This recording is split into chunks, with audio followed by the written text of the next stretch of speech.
ternyata berhasil menjadi pemimpin kota Jakarta dan istrinya anggota DPR di Jakarta. Oh, itu keren sekali.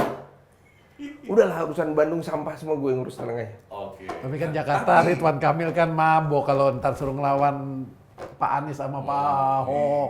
Belum ada anaknya Pak Lurah. Lagian. Bonggolnya Boboto mau lawan sama Persija. Wah, itu berat. Nah, udah ngomong Boboto nih. Iya, tunggu dulu. Nah, menurut lo gimana? Tunggu dulu. Oh ya bagus. Wah bagus. Itu Dia mentahin nih. Lu jangan mentahin dong. Berarti dia lagi berjuang ini. Iya, diinjak-injak ini baru mau Dia berjuang. mentahin ya. Iya. Waduh. Nah, itu kacau lo. Gimana tuh? Ayo gimana? Ya itu tantangan politik. Politikus harus berani dong. PKS siapa yang menarik?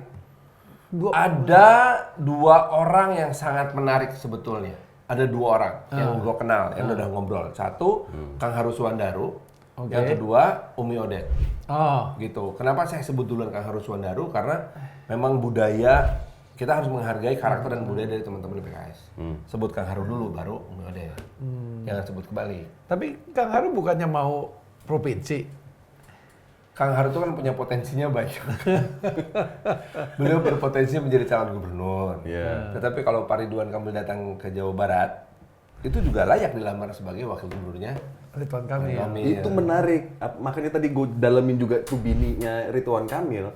Kalau misalnya Ridwan Kamil nih akhirnya juga ke Jawa Barat, Ya. apa mau? Apa ini? Yang pasti istrinya? boleh. Iya, memang Yang boleh. pasti boleh. Tapi kan pasti Tapi kan apakah mau? Ya. Ya tergantung. pasti Kalau kan kita langsung ke musinis, DPR dia. kalau kita musinis, tergantung ini. Muka lu tebel nggak? Nah, itu dia. Kalau muka lu tebel, sikat. Tapi belakangan banyak muka tebel semuanya. Ya sikat aja.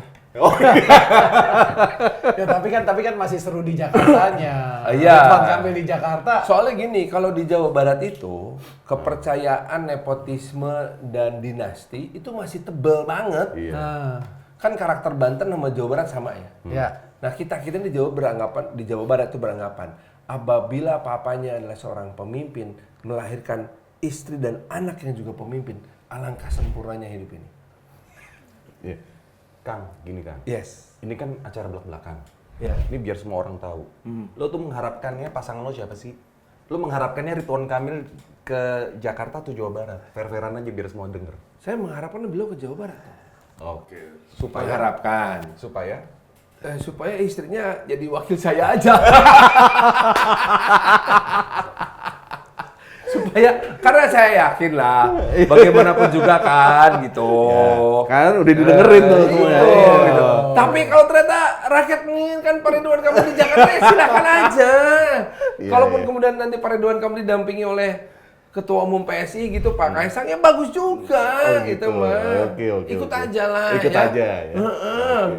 Apalagi Ya. itu udah loud and clear Enggak tuh. lah, kalau gini kan kita anggap ya, istrinya Mang Odet nggak ada dah gitu kan. Berat dong kalau dia. Gini. Istrinya Mang Odet itu harus Umi Odet ini harus menyelesaikan dulu keputusan di partainya. Oh, belum. Tuh, udah. Kalau Ibu Atalia udah pasti dapat surat dari partai.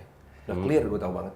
Nah, gue dengar kan ada yang baru nih, si Dani nih, tiba-tiba muncul, pluk. Ini Katanya menarik, Gerindra menarik, nih, menarik Gerindra. sekali. Iya.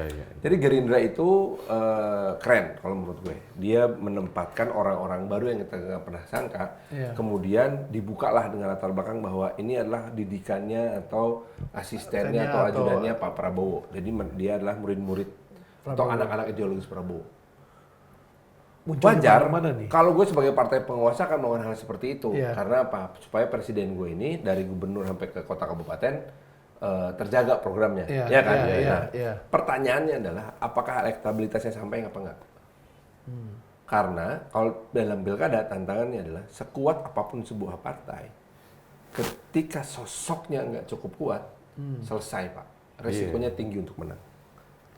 Bener, Resikonya populer apa tinggi enggak untuk ya? kalah. Gerindra berapa ya di Jawa Barat? Sama, Golkar. 7. Golkar, PDIP, Gerindra 7. Gerindra juga nggak bisa sendiri berarti. Nggak bisa sendiri. Nggak bisa. Cuman PKS yang bisa. Makanya Gerindra kemudian Dani sih bilang bahwa prioritas saya menjadi pasangannya Ibu Atalia. Kalau pasangannya Semua Farhan, ke sana. Apa? pasangan Farhan boleh dong. Saya di prioritas kedua, Pak. Jadi saya rela diantri oleh Dani. Kang Dani, dengar nih. Saya rela, Pak. Disuruh nunggu saya rela aja. Iya. Kang Dani boleh itu. Kita mau bahas apa lagi nih? Mau bahas apa Lu tau lagi? nggak kenapa gue ngomong begitu? Kenapa? Karena calon wali kota itu tidak kolektif kolegial. Salah ngomong tanggung sendiri, Pak. Ini baru Gerindra, kalau kata Lia, PKS udah, PDIP nggak ada ya? PDIP hari... Ada temen lo juga itu, Ronald, 2 hari kan? dari sekarang saya akan ketemu dengan PDIP Bandung. Nah, ini seru juga dong. Ya, tapi memang PDIP ini di kota Bandung, kadernya militan semua ya. Ya. Cuman memang nggak ada yang flamboyan. Saat ini ya? Saat ini nggak ada, dari dulu nggak ada yang flamboyan kadernya di kota Bandung. Ada yang namanya Edwin, kalau Edwin ya, ada ya? Edwin Golkar, Oh. Erwin PKB, Ronald. Ronald. Nah, tapi kan Ronald Kurang ya? Ronald perlu belajar lebih banyak tentang berpolitik. Karena masih baru itu ya dia. Iya, itu loh. Kan dia pikir politik itu is about popular vote. It's not. Iya. Kenyataannya enggak. Dia ngomong Erwin, NU juga nih, PKB nggak dilirik. Oh, Anak dilirik NU dong! juga nih. Dilirik dong! Anak Tuh, NU juga PKB nih. berapa kursi PKB? 5. 5. Oh iya. Jadi kalau sama Nasdem pas cocok. Pas. Jadi Naik. kan PKB itu saya udah ketemu dengan para kiai dan ulama di NU, nitip gitu. Kalau bisa Kang Farhan berpasangan dengan kader NU. Tuh. Nah, saya lagi berusaha meyakinkan bahwa saya teh kader NU. Lah, emang NU kan? Saya NU. NU. Takutnya ayah nih saya- satu ceruk ya? NU Iya, sama NU. ayah saya itu adalah mantan wakil ketua DPRD Kota Bogor di Partai NU hasil pemilu 71. Kenapa nggak lanjut ke P3? Saking NU-nya bapak saya, begitu disuruh fusi ke P3, mundur. Nggak mau. Iya. Nggak mau, bareng sama Mahmud Junaidi, bareng sama almarhum semua udah nih. Terus Subhan, Iya. Iya. Subhan yang meninggal di Mekah itu. Iya, iya. Nah, tuh 3 serangkai itu Wah. pada mundur semuanya karena nggak mau fusi. NU nih. NU sampai akhirnya bokap gue bikin sekolah, Bos, di Bogor, di Bandung. Saking NU-nya dibikin sekolah. Sekolah apa namanya? SD, SMP, Yayasan Pendidikan Nasional Bina Budaya. Isinya 99% anak-anak keturunan Tionghoa yang kagak punya keluarga negara di tahun 70-an. Banyak kan? Oh, Bina Bina tahu. Budaya. Di daerah Desa asal Anyar. Anyar. Iya. Iya. Kan dia tahu. Iya, dia emang lama Itu di bokap Bandung. gue yang bikin. Oh. Dia ongkosin sama Kodam. Lo tau gak kenapa dia bikin dan disetujui sama Kodam waktu itu? Ya karena waktu itu. Karena bokap gue bilang begini, ini anak-anak ini, sorry ya bahasanya Iya, iya, iya, agak, nggak apa-apa, nggak apa-apa. agak sedikit agresif. Ini anak-anak Cina ini udah miskin, kagak disekolahin, Iya. jadi komunis loh. Kan semua orang tuh takutnya begitu ya kan? Semua takutnya gitu. Jadi komunis ini karena apa? Kalimantan Utara begitu, Kalimantan Barat begitu, Jawa Timur begitu, Jawa Tengah begitu, ya kan? Ini kantong komunisme. Oh, akhirnya dibikin sekolah, disuruh pada sekolah semuanya. Nah, tapi waktu itu Pak Pangdamnya bilang begini, Pak Ibrahim Haji, Hamzah, lu kasih pelajaran agama. Nah, bingung kita. Karena apa? Konghucu itu menuju agama. Agama apa ini? Itu kepercayaan ya? Ya, terus, nggak bisa. terus, Akhirnya bokap gue ngajarin apa? Agama Islam, Pak. Pendidikan agama Islam. No. Nah, 2 tahun kemudian, tahun 75 apa tahun 76 gue lupa gitu. Ditanya sama, ini Pak Harto mau meluncurkan program asimilasi. Oh ya siap. Lu dapat anggaran baru. Dos gitu. Syaratnya satu. Apa tuh? Nggak boleh semuanya Cina, mesti ada Melayunya. Maka bapak gua nyuruh anaknya semua sekolah di situ. Lalu SD situ. Yoi, masuk keluarga. Anak 6. Hitam-hitam kayak gua semua. Sekolah di situ loh. Jadi Pak Pangdam datang, mana Melayunya? Itu Pak. Kelihatan dong, ya kan? Kan anak-anak Cina putih-putih, ya kan? Ada yang hitam-hitam tuh Pak, tuh. Oh ya bagus. Tapi tahun 80 tutup sekolahnya. Kenapa? Tahun 80 dijual ke swasta, akhirnya anggarannya selesai kan. Gitu. Jadi kalau kader NU alhamdulillah insyaallah. Wah, jadi PKB juga bisa dia, walaupun In out-nya harus jelas ya. Ya, Harus debit jelas. kreditnya harus jelas, Pak. Debit kreditnya harus jelas. Kang, ini mengenai masalah Bandung sedikit nih. Kalau bilang kan PAD-nya kecil kan ya? PAD-nya hanya 3,8 triliun. Nah, lu Dari ada kebutuhan strategi khusus 8 triliun. buat narik investasi dari luar kayak atau dari pusat atau apa? Gini, ada beberapa sumber pendapatan yang kita belum optimal sebetulnya, ya. Kayak dari parkir misalnya. Parkir itu, mesin parkir malah bikin masalah. Kenapa? BPK menganggap pembangunan mesin parkir senilai 80 miliar rupiah itu dianggap sebagai sebuah pemborosan. Temuannya itu, memang nggak ada penyelewengan, tapi ada pemborosan. Gitu. Itu Kenapa? benar-benar ke pemerintah nggak sih? Bener, tapi pertanyaannya gini, kita ini kan udah biasa, ini parkir itu budaya Pak buat kita Pak. Iya. Lu parkir bawa motor nih, lu bawa motor nih orang bawa motor bukan orang kaya kan ya. Parkir di Indomaret, Tergantung motornya, motor gede juga banyak. Lu Honda Beat aja sama gue, Iya. ya kan? Terus, Masuk Indomaret, parkir, serot, penuh kan? Terus mau keluar, lu keluarin sendiri atau minta tolong tukang parkir? Minta tolong tukang parkir. Kalau dikasih mesin parkir, emang mesin parkir bisa bantu dikeluarin motor gua? Nggak bisa bos. Apalagi gua pakai mobil, parkir seret, gitu. Wah miring nih, tukang parkirnya nggak ada gimana sih? Mesin parkir nggak bisa ngirim sinyal kiri, kanan, nggak bisa. Tunggu, gue mau nanya sama lo, sorry gue potong. Lo bilang kan tadi sebut-sebut Indomaret atau Alfamart kan? Ya, Emang bener itu, semua tukang parkir masuk ke negara? nggak ada yang masuk ke negara. Makanya ini gue Iya, ngomongin. kan? Jadi mesin parkir bukan solusi, karena mesin parkir itu teknologinya bagus, budayanya nggak terbentuk. Karena kenapa? Karena semua orang yang punya kendaraan, mau motor, mau mobil di Indonesia, perlu tukang parkir. Parkir. Lu di Jakarta juga gitu kan, ada mesin lu ke tukang parkir, lu bayar dia yang pencet-pencet. Iya. Kan lucu. Iya. Maka, yang perlu kita lakukan sekarang adalah undang investasi untuk bikin gedung parkir. Lahannya masih ada itu semuanya? Banyak Pak, lahan mau banyak. Tinggal kita naikin ke atas aja. Ya kan? Gedung parkir. Tapi lu boleh contoh tuh Solo, undang dong pusat untuk masuk di situ. Bandung kan perlu kan? Solo. Oh ya Solo. Babenya. Iya babenya. Ya. Kalau Farhan babenya. Saya tidak akan terpancing.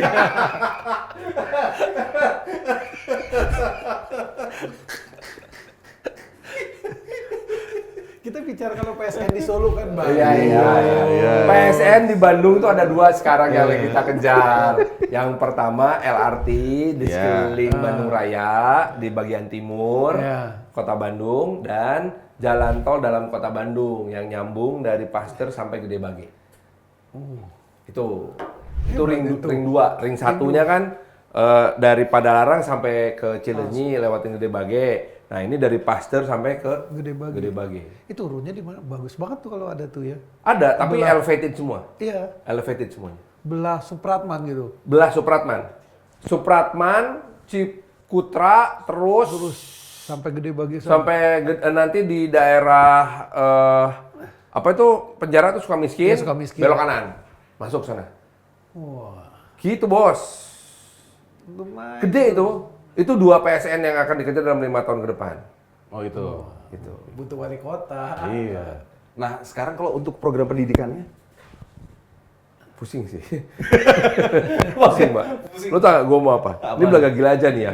Ini masih dalam wacana tapi gue belaga gila. Kan biar orang-orang tahu. Saya akan mengajak Iya. Asosiasi Pemerintah Kota melakukan judicial review terhadap peraturan Mendikbud yang membuat kewenangan SMA dan SMK di provinsi. Balikin ke balai kota, balikin ke kabupaten. Kenapa Kang lo mau begitu? PPDB sekarang bikin pusing, Pak. Gini loh, kewenangan ada di provinsi, SMA. Tapi begitu masuk SMA nggak keterima, yang dikejar-kejar kita. Iya. Orang Bandung. Beneran. Gila itu. Itu satu. Kedua, kita akan judicial review juga peraturan menteri tentang zonasi. Itu karena mereka tuh mikirnya kota Jakarta, provinsi Jakarta, tapi dia lupa Jawa Barat provinsinya segede gitu. Itu dia. Iya. Mikirnya Itu Jakarta. pendidikan tuh. Kenapa? Karena gini, gue udah hitung-hitung nih. Kalau lulusan SD negeri, dicongklakin langsung masuk ke SMP negeri. Jadi anak kelas 6 SD, lulus semua. Gue masukin ke kelas 1 SMP negeri semuanya, yang nggak keterima cuma 3%. Yang 3% masukin kemana? Masukin madrasah, Kementerian Agama dong. Ya kan? Akibatnya apa? Iya. Sekolah swasta bangkrut semua, Pak. Kalau kita mau cokolak-cokolakan begitu. Iya. Nah, tetapi kan kemudian ada orang tua yang bilang, enggak, anak saya pengennya di sekolah yang lebih bagus, maka masuk ke swasta. Untuk nasional, apalah mau kosong itu. Nah, terus, ya kan? Nah, tuh. Jadi hidup nih. Jadi kursi untuk SMP negeri kelas 1, itu bisa menampung hampir 100% lulusan SD negeri. Yang masalah adalah, lulusan SMP, itu masuk ke SMA-nya hanya tinggal 50%. Itu berat. Artinya ruang kelas, pembangunan ruang kelas SMA ini nggak banyak. Lalu kenapa provinsi nggak bisa bangun? Karena berat ongkosnya. Kan kalau dia bangun di Bandung, dia mesti bangun juga di Bogor, bangun juga di Sukabumi.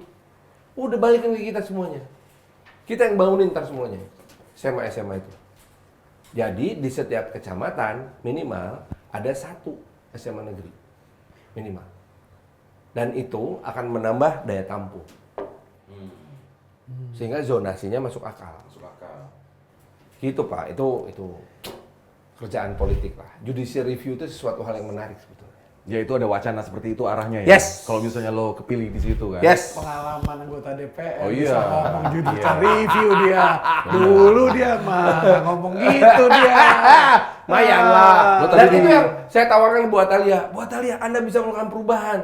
Itu apa? terus-terusan tuh Kalau kode-kode Bu terus itu. Atalia datang ke DPR, jadi anggota DPR Komisi 10, akan ada banyak sekali manfaat yang Ibu berikan. Tunggu. Yes. Lo berkali-kali nyebut begitu. Berarti lo yakin bahwa Ridwan Kamil itu akan ke Jakarta? Iya dong. Kan indah. Kalau tempur di situ. Loh, bayangin nih, bayangin. Ya, oke, kita Gua bayangin. sebagai anak Bandung, Iya. yang satu SMA dengan Ridwan Kamil, dia adik kelas gua 2 tahun. Oke. Yang kemudian menikah dengan anak SMA 5 yang sebelahan. Katanya SMA 3 sama SMA 5 sebelahan. itu nggak berantem. Nggak Gua berantem, tahu tuh Pak. Nggak. di apa taman apa depan Taman Banda kan? Iya, tapi itu dulu, Pak. Sekarang enggak. Terus. Nih, SMA 3, SMA 5. Ya kan? Ternyata berhasil menjadi pemimpin kota Jakarta. Dan istrinya anggota DPR di Jakarta. Oh, itu keren sekali. Udahlah, urusan Bandung sampah semua gue ngurus, tenang aja. Oke. Tapi kan Jakarta Ridwan Kamil kan mabok kalau ntar suruh ngelawan Pak Anies sama Pak Ahok. Belum ada anaknya Pak Lurah. Lagian. Bonggolnya Boboto. Mau lawan sama Persija. Wah, itu berat. Nah, udah ngomong Boboto nih. Iya, tunggu dulu. Nah, menurut lo gimana? Tunggu dulu. Oh ya, bagus. Wah, bagus. Wah, bagus. Itu Dia mentahin nih. Lu jangan mentahin dong. Berarti dia lagi berjuang ini. Iya, diinjak-injak ini baru mau Dia berjuang. mentahin ya. Iya. Waduh. Nah, itu Kacau lo. Gimana tuh? Ayo gimana? Ya, itu tantangan politik. Politikus harus berani dong. Iya dong. Iya dong. Dan gue juga yakin buat Talia pasti lebih sering jadi anggota DPR lah. Beneran. Dampaknya lebih banyak, Pak. Lebih banyak ya. Kolektif kolegial. Apa lo ngomong? Lu bayangin aja. Apa gimana? Anggota DPR RI Komisi 10. Itu kan pendidikan kan? Iya. Dapat jatah per tahun 10.000 KIP. Oh. 10.000 KIP. Belum bidik misi Iya. dan bisa bantuin untuk penyaluran LPDP. Jadi berapa banyak ibu bisa bantu anak-anak Indonesia untuk Kota maju. Bandung untuk maju, Indonesia maju. 10.000, Pak. 10.000. Itu dampaknya ya. Heeh. Udah, kalau di kita kan udahlah. Udah Kang Farhan aja. Kota Bandung tuh, aduh. Udah serangin. Apa lo tadi mau ngomong apa masalah bola-bola? Kalau Bandung itu wali kota penting Persibnya dong. Oh iya, sangat penting. Gimana Persib sekarang? Hah? Cuman lucu, 2009 gue pertama kali masuk Persib. Iya. Proposal pertama yang diterima sama pemegang saham itu apa? Apa? Bersihkan politik dari Persib. Bisa. Susah memang, karena gini, tahun 2008 pada Darosada itu dapat 90% vote. Sehingga dia mengklaim pada saat kampanye, Bapak Bobotoh Sabandung. Jadi, wah dia berhak tuh pasang logo Persibnya, pasang logo-logo semua komunitas Persib gitu. Ya kan? Nah, tapi begitu berjalan masuk ke, itu kan 2009 tuh gue masuk. Gue perkirakan 4 tahun lagi akan ada 2 pilkada yang ketat banget. Gubernur dan wali kota. Wali kota. Setahun berikutnya itu adalah pemilu 2014. Iya. Jadi gue udah bikin proyeksinya nih. Ini kalau dibiarin, Persib manajemennya akan diacak-acak terus sama orang-orang berkuasa. Ya memang para pemilik Persib juga pengusaha-pengusaha yang akrab dengan politik dan kekuasaan kan. Mereka sadar itu, maka mereka enforce gue untuk menghilangkan itu semua. Apakah berhasil 100%? Memang tidak. Tetapi Pilkada 2013 membuktikan Ridwan Kamil dan Pak Odet menang. Iya. Padahal Ridwan Kamil dan Pak Odet nggak punya akses sama sekali untuk kampanye menggunakan Persib. Habis itu Yang Persib juara. 2014. Iya, 2014. Yang menggunakan Persib waktu itu adalah si Pak Edisis sama Pak Erwan, Ketua DPRD, Iya, iya. sama Sekda. Mereka berpasangan, wah mereka menggunakan Persib. Gue udah cegah nggak bisa. Bahkan mereka kemudian menjebak beberapa pemain asing, didandanin Persib, ikut dibawa kampanye. Sampai si Van Dijk minta berhenti. Makan Kanoke? Makan Konate nggak mesti dipertahanin. Dia sih mau aja orang dikasih duit. Yang marah itu Van Dijk. Nah Van Dijk itu begitu tahu bahwa dia jadi dipolitisir, dia marah, dia minta cabut. Iya. Karena melanggar kontrak dia. Iya. Dia cabut gitu. Tapi kalah semuanya. Kalah bos, gue mau nanya. Nanti lo kampanye akan bawa-bawa Persib nggak? Akan. Tapi ada caranya. Gue demen sama dia karena apa? Jujur loh. Ada caranya. Alangkah bodohnya gue kalau mengatakan Bobotoh Persib dukung Farhan, itu salah. Karena nggak semua Bobotoh akan dukung Farhan. Apalagi ketua Viking Persib sekarang anggota DPRD provinsi dari Partai Gerindra. Oh. Nah kalau gue nggak koalisi sama Gerindra, Kang Tobias. sikat gue. Iya kan? Tapi kan lo emang tadi kan harapannya kan. Tapi kan gue udah salaman sama Tobias. Golkar mulu. Iya, nggak kan Gerindra juga hebat. Tunggu. Ini udah salaman sama Gue udah Tobias salaman sama juga. Tobias. Iya, Iya. Kita kampanye jangan pakai nama Bobotoh ya. Oke. Nggak boleh pakai nama Bobotoh, nggak boleh pakai nama Viking, nggak boleh pakai nama Persib. Salaman. Nama Tobias Maka udah. gue bikin satu wadah sendiri Apa tuh? yang gue pakai dari tahun 2018. Yaitu namanya Fanatik. Apa tuh? Fanatik itu dari bahasa Inggris yaitu fanatic. Oh. Tapi karena Sunda tak bisa ngomong Jadi fanatik. Fanatik. Jadi kalau tanya fanatik teh naon? Oh panatikan we lah. Jadi semua orang tahu fanatik itu mesin politiknya Farhan yang isinya para bobotoh. Bobotoh lo mau berpolitik masuk fanatik. Gitu bos. Sehingga identifikasi itu berjalan lancar. Memang sekarang gua agak susah mengelolanya karena waktu mepet sekali gitu kan ya. Nah, tetapi hal itu bisa dilakukan sedemikian rupa. Waktu Niko kampanye jadi pileg pertama kali tahun 2014, dia minta tolong ke gua, Han bantuin gua dong.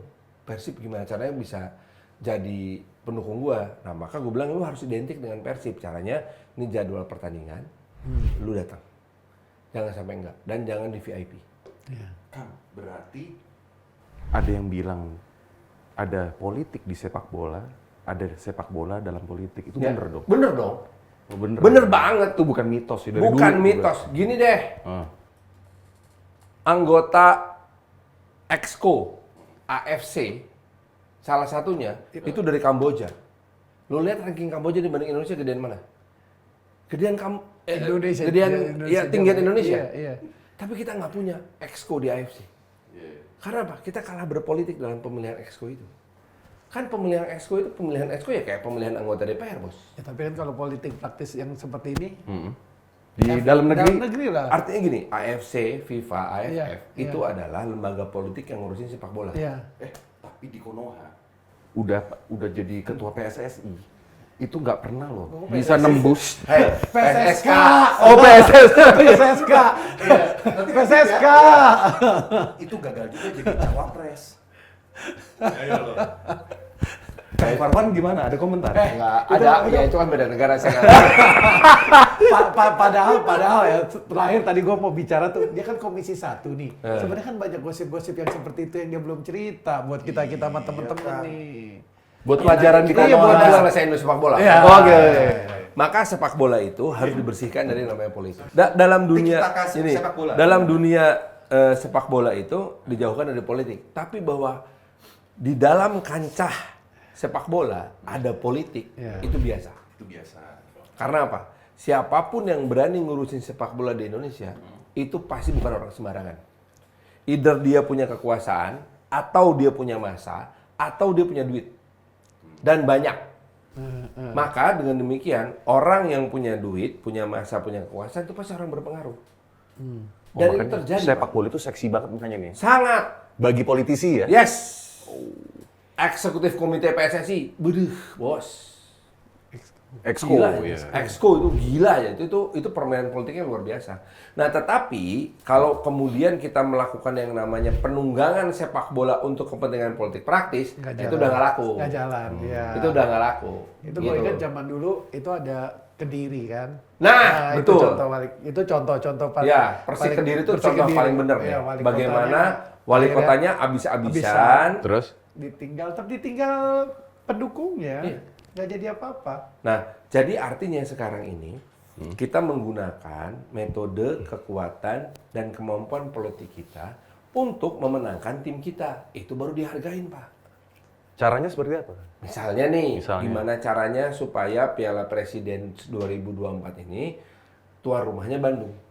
Oh, Nonton gua kemarin tuh. Iya kan? Seru. Tuan rumahnya Bandung nggak? Bandung. Itu kekuatan politik. Pak Jokowi Pak. aja nonton, dateng. Bu Iriana ngeliatnya masih gini-gini. Mas Farhan ya? Iya Bu. Masih ingat. itu ya, exposure-nya kan jadinya Yes, kan itu. itu. Ya. Itu penting. Ketemu ketua umum PSSI, Han, gimana Bandung? Aman bos, tolong diamankan ya. Siap bos. Gitu. Itu tuh cara-cara politik. Dan Bandung itu menjanjikan. Dan itu sah-sah aja. Sah-sah aja. Iya. Ya, cara-cara politik. Tapi kalau kemudian menunggangi sepak bola untuk kepentingan politik praktis, wah itu bahaya Pak. Seperti misalnya. Contohnya 2019, tim kampanye Pak Jokowi waktu itu berhasil mengajak temen gue yang waktu itu pimpinannya Viking untuk mengumumkan bobotoh Jokowi Ma'ruf Amin. Wah disikat, Pak. Sikat. Tuh. Dan itu udah ngumumin tuh. Iya, Iya. disikat Pak. Ada yang teriak, kita bobotoh tapi kita nggak dukung Jokowi Ma'ruf Amin. Mau apa lu? Ribut Pak. Oh, itu yang Capek kita malu ngurusin. kan Nah akhirnya. iya akhirnya. Nah jadi artinya kita memang harus pintar-pintar memanfaatkan dunia yang sedang berputar terbalik ini. Itu soal sepak bola. Nah bagaimana dengan sepak bola di dunia tentara? Ini yang menarik. Nah, gimana? Ingat dong bahwa sekarang ini waktu zamannya Pak Dudung Abdul Rahman sebagai KSAD ada yang namanya Liga Pesantren. Oh iya Oh, iya. iya. iya. Ada kan? Tahu. Iya, Nah, itu akhirnya digunakan oleh Pak Dudung Abdul Rahman untuk jadi platform bahwa TNI AD mendukung Liga Pesantren. Iya. Ketika beliau mendukung Liga Pesantren, maka semua stadion yang dipakainya adalah stadion milik Kodam di bawah TNI AD. Sehingga ada alasan untuk mengeluarkan anggaran supaya merenovasi semua stadion itu. Pada saat itulah Stadion Siliwangi direnovasi, jadi ayo dukung. Nah, tapi bagus lah itu. Makanya gue bilang itu bagus lah. Kalau Iya kan? Iyalah. Finalnya doang di Stadion Madia. Iya. Ya kan? Bagus, Tapi itu bagus. Jadi bagus. Nah, pada saat bersamaan ketika Pak Dudung pensiun, maka dia dikenal sebagai jenderal yang nyantri, Oh, iya. Jenderal hijau gitu. jenderal hijau, ya kan? Bagaimana selanjutnya Pak Dudung memanfaatkan platform itu untuk lompat ke atas? Ya itu terserah Pak Dudung. Iya. Itu story-nya dia lah ya. Anak SMA 9 Bandung itu, Bos. Oke. Nah, ini udah berapa menit nih? 1 jam. Nah, Itu cerita gosip-gosip itulah. Gosip Komisi apa? 1, Komisi 1 banyak cerita. apa? Coba. Iya. Apa? Yang lo bisa ceritain ke kita lah, yang seru-seru lah soal pilkada. Gak ada apa-apa. Yaudah deh, ini kata-kata terakhir pesan-pesan Ya. apa? Buat adik-adik nanti lu pilih lu kayak atau apa terserah lo deh. Ini belak-belakan nih, bebas. Jadi gini, kalau untuk Anda semua yang baru sekali atau 2 kali nyoblos pada saat pemilu, pastikan datang ke TPS. Jangan golput. Rugi lu kalau golput. Karena begitu lu golput, maka siapapun yang nggak lu pengenin jadi, itu jadi. Maka lu jangan golput, lu bergerak. Bahwa sekarang ada kritik yang mengatakan anak muda senangnya sama gimmick-gimmick belaka gitu, is okay. Amerika juga senangnya gimmick. Ya, Iya, iya. yang nggak seneng gimmick siapa? Demokrasi Eropa membosankan. Membosankan. Justru sekarang itu menarik. Contohnya 2024 kemarin ada Pak Ganjar yang sangat ideologis dengan partainya, ada Pak Anies yang selalu turun ke lapangan, dan ada Pak Prabowo yang cukup dengan menampilkan sosoknya yang menggemaskan. Iya kan? Nanti lu pas kampanye juga mau gitu juga? Gua akan membangun sebuah sosok yang menggemaskan. Seperti apa? Tunggu saja. Pilwalkot Bandung 2024. Disko-disko gitu juga? Nggak? Hah? Pakai... Mau tahu aja. Nanti kita undang lagi, Nah, tapi balik lagi. Apa? Persija sama Bobotoh. Persija belum bisa akur. Iya. Penting buat dia. Kalau nggak bisa akur, mah Oke, gimana udah bisa? udah semua ya, Mas. Oke. Kang, thank you ya. Thank you. Thank you. Makasih. Thank you. Makasih. Ciao.